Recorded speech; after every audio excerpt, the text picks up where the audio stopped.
Dear students, आप सभी का बहुत बहुत स्वागत है। इस वीडियो में आप देख रहे हैं सूरदास मूल पाठ से भ्रमर गीत सार के पद, जिनके संपादक हैं आचार्य रामचंद्र शुक्ल।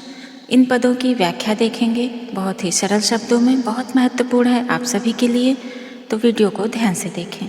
आइए देखते हैं सबसे पहला पद। उद्धव यह मन निश्चय जानो, मन क्रम बच में तुम्हें पठावत, व्रज को तुरत पलानो, पूरन ब्रह्म सकल अविनाशी, ताके तुम हो ज्ञाता, रेख न रूप जाति कुल नाही, जाके नहीं पितु माता, यह मत दय गोपिन कह, आवो विरह नदी में भासति, सूर तुरत यह जाए कहो, तुम ब्रह्म बिना नहीं आसति। इसका संदर्भ देखेंगे, प्रसंग देखेंगे और व्याख्या देखेंगे। संदर्भ में लिखेंगे प्रस्तुत पद हमारी सूरदास जी के मूल पाठ भ्रमर गीत सार से लिया गया है, जिसके संपादक आचार्य रामचंद्र शुक्ल हैं। प्रसंग में लिखेंगे प्रस्तुत पद में सूरदास जी ने वर्णन किया है कि श्री कृष्ण यह कहकर उद्धव से ब्रज जाने के लिए कहते हैं कि वह जाकर ब्रज की नारियों को ब्रह्मगान समझाएं। अब व्याख्या इसकी इस प्रकार करेंगे।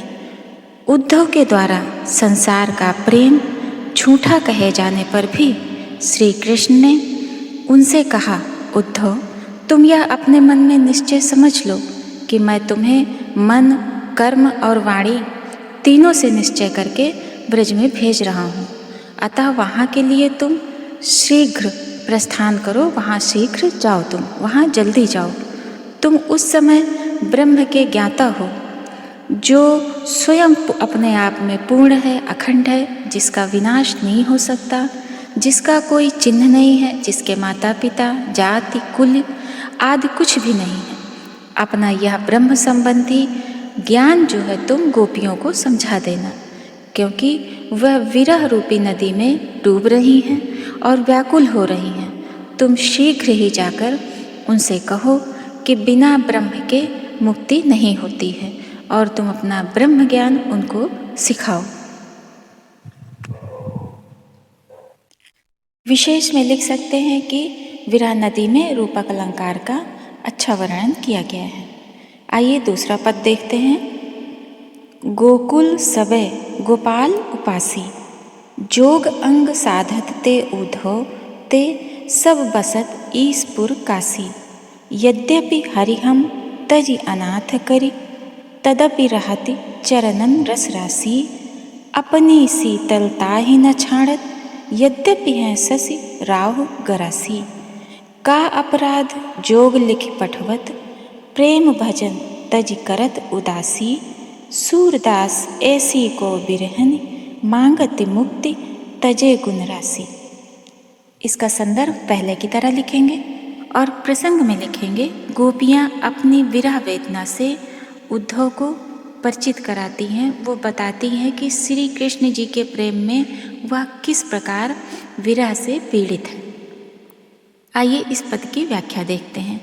गोपियाँ उद्धव से कहती हैं कि गोकुल में अब गोपाल श्री कृष्ण की ही उपासिका हैं, हम सभी श्री कृष्ण की ही उपासिका हैं। अष्टांग योग की उपासना करने वाले तो काशी शिव नगरी में निवास करते हैं। श्री कृष्ण जी हमें छोड़कर अनाथ कर गए हैं, लेकिन हम तो उन्हीं के चरणों के ध्यान में मगन रहती हैं। जिस प्रकार चंद्रमा राहु से ग्रसित होने पर भी अपनी शीतलता को नहीं छोड़ता, उसी प्रकार हम भी श्री कृष्ण को नहीं छोड़ सकती। हमारा क्या अपराध है कि प्रेम का स्मरण छोड़कर हमको विरक्त योगी बनने का संदेश वह लिखकर भेज रहे हैं, श्री कृष्ण जी लिखकर भेज रहे हैं। श्री कृष्ण की प्रीति में रंगी गोपियाँ ऐसी विरहणी हैं कि उनको छोड़कर वो मुक्ति की याचना करें, ऐसा नहीं हो सकता। विशेष में लिख सकते हैं कि यद्यपि हरि रस राशि तक में विशेषोक्ति अलंकार का प्रयोग है, और शीतलता ही में, अपनी शीतलता ही राहु गरासी में राहु राशि तक दृष्टांत अलंकार का प्रयोग हुआ है इन पंक्तियों में। आइए अगला पद देखते हैं।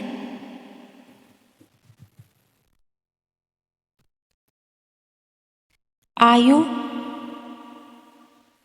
घोष बड़ो व्यापारी, लाद खेप गुण ज्ञान जोग की, ब्रिज में आनी उतारी, फाटक देकर हाटक मांगत, भैरय निपट सुधारी, थुर हीते खोटो खायो है, लये फिरत सिर भारी, इनके कहे कौन डहकावे, ऐसी कौन अजानी, अपनो दूध छाड़ी को पीवे, खार कूप को पानी, ऊधो जाओ सवार यहाँ ते, बेग घर जन जा लाओ, मुँह मांग्यो पहो सूरज प्रभु, साहु ही आने दिखाओ। इस पद का संदर्भ पहले की तरह लिखेंगे और प्रसंग में लिखेंगे। गोपियाँ आपस में बातचीत कर रही हैं, बात कर रही हैं आपस में, और उद्धव से कहती हैं, उनके ऊपर व्यंग करती हैं उद्धव के ऊपर, और यह स्पष्ट रूप से संकेत करती हैं कि वह यहाँ गलत जगह पर आ गए हैं, अनुपयुक्त स्थान पर वह आ गए हैं अपने योग की, अपने निर्गुण भक्ति को सिखाने के लिए। अब व्याख्या में लिखेंगे कि गोपियाँ उद्धव के ज्ञान योग के उपदेश पर व्यंग करती हैं, कटाक्ष करती हैं और कह रही हैं कि आज हमारी इन अहीरों की बस्ती में एक बहुत बड़ा व्यापारी आया है। उसने ज्ञान और योग के गुणों से संपन्न माल की जो उसकी खेप है, उसके पास जो खजाना है, यहाँ ब्रज में बेचने आया है। उसने यहाँ उतारा है अपने माल को। इसने यहाँ के लोगों को इतना भोला समझ लिया है, इतना नादान समझ लिया है कि फटकन मतलब जो निस्सार वस्तु, जो बेकार की वस्तु होती है, वो ज्ञान योग समर्थित ब्रह्म देकर उनके बदले हमसे स्वर्ण, सोने का सामान मतलब बहुमूल्य रत्न, यानी कि उनके श्री प्रिय कृष्ण जी को उनसे मांग रहा है। परंतु इस व्यापारी का माल खोटा है, अर्थात ये अपने निर्गुण ब्रह्म को लेकर के, जो निसार वस्तु है उसको लेकर के, जो फटकन के समान है उसको लेकर बदले में श्री कृष्ण जी बहुमूल्य जो सोने के समान है उनको माल मांग रहा है। इसलिए प्रारंभ से ही इसे अपने व्यापार में हानि उठानी पड़ रही है। उद्धव जी के ऊपर व्यंग कर रही हैं। इसका माल कोई नहीं खरीदता, इसलिए उसका भारी बोझ सिर पर उठाए इधर उधर भटकता फिर रहा है। यहाँ ब्रज में ऐसा कौन अज्ञानी है, ऐसा कौन मूर्ख है जो इसकी बातों में आकर धोखा खा जाए, अर्थात इसके माल को खरीद ले, अपने घर का मीठा दूध छोड़ करके ऐसा कौन मूर्ख है जो खारे कुएं का पानी पिएगा, अर्थात ऐसा कौन अज्ञानी है जो श्री कृष्ण जी की भक्ति को छोड़कर इसके निर्गुण ब्रह्म की उपासना करेगा। गोपियाँ आगे कहती हैं कि हे उद्धव, तुम यहाँ से जल्दी चले जाओ, बिल्कुल देर मत लगाओ। अगर तुम अपने साधु महाजन श्री कृष्ण, जिन्होंने तुम्हें यहाँ माल देकर बेचने के लिए भेजा है, उनको यहाँ लेकर आओगे, हमें उनके दर्शन कराओगे, तो बदले में हमसे तुम मुँह मांगी कीमत पाओगे।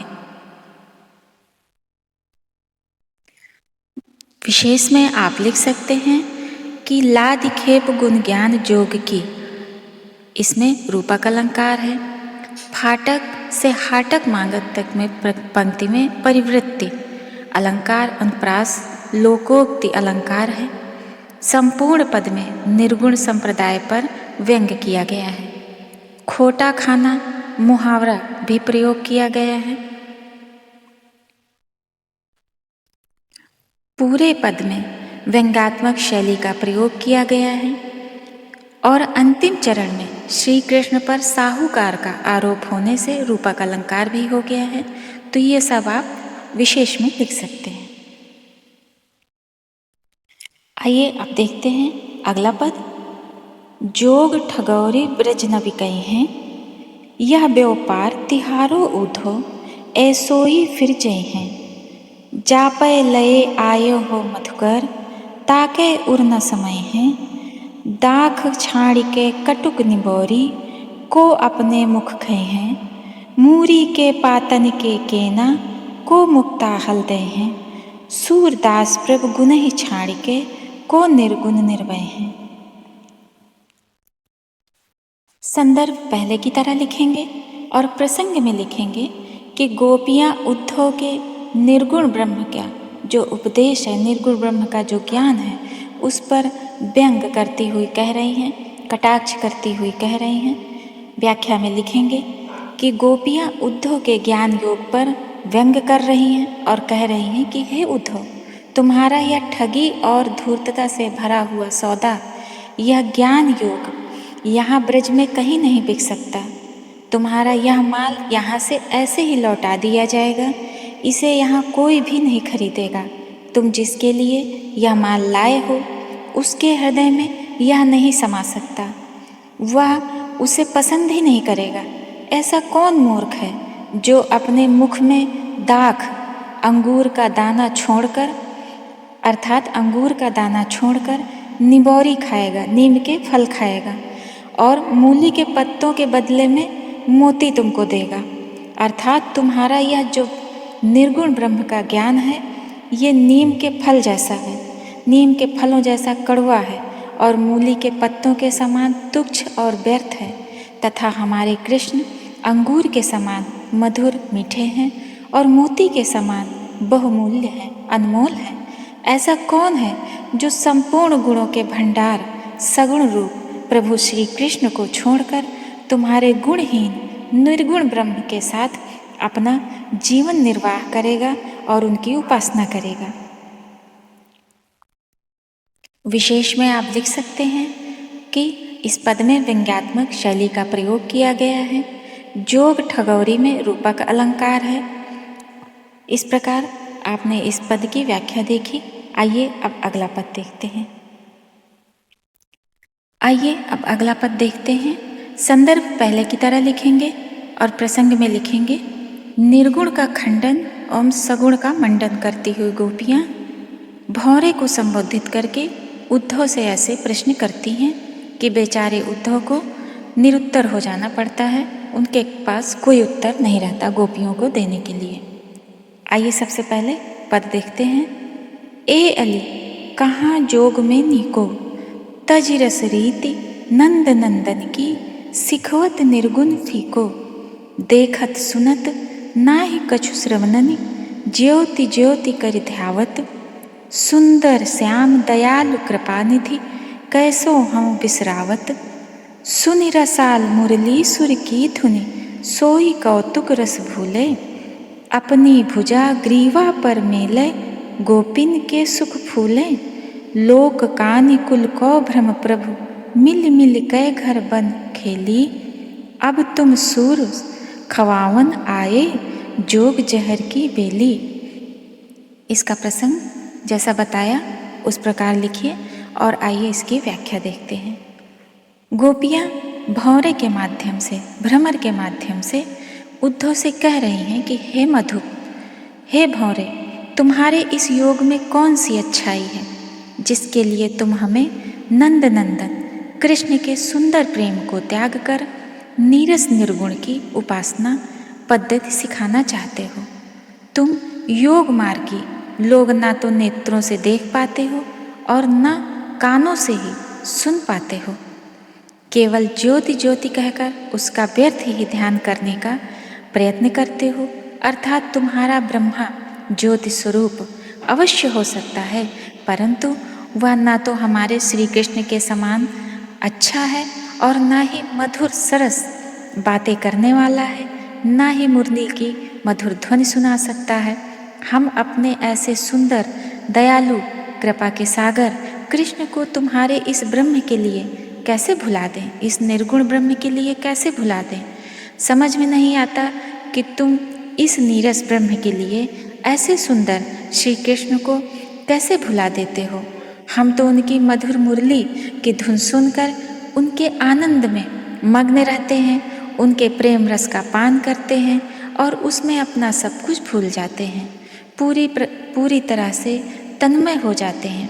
यह देखकर कृष्ण हमारे गले में अपनी भुजाएं डाल देते हैं, अपनी बाहें डाल देते हैं और हम सभी गोपियाँ सुख का अनुभव करती हैं।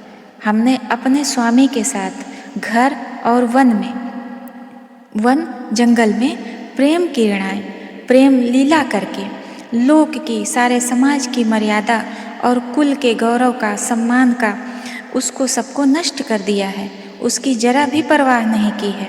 इसका अर्थ यह है कि हमने कृष्ण के साथ राग रंग करने में लोक और कुल की पूरी मर्यादाओं की तनिक भी चिंता नहीं की कि संसार या घर वाले क्या कहेंगे। अब तुम हमें उस अमृत के समान मधुर श्री कृष्ण के प्रेम को त्यागने का उपदेश देकर अपने ये विष रूपी जो फल हैं तुम्हारे, इनको जो तुम्हारे फलों से विष निकल रहा है, उसका रूपी जो ये तुम्हारा योग है, इस लता से जो निकला है उस फल को तुम हमें विष रूपी फल को खिलाने आए हो। तुम्हारा यह योग उपदेश हमारे लिए विष के समान है, प्राणघातक है, ये हमारी जान ले लेगा। और श्री कृष्ण का प्रेम अमृत के समान है, मधुर है, जो जीवन के लिए अत्यंत आवश्यक है।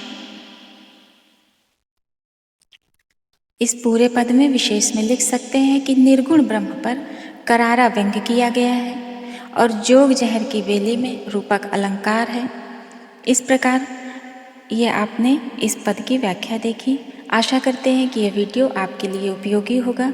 हमारे अन्य वीडियोस को देखने के लिए कृपया चैनल को सब्सक्राइब कर लीजिए, जिससे हमारे सारे वीडियोस आप तक आसानी से पहुंच सकेंगे। हम आपके मंगल जीवन की कामना करते हैं।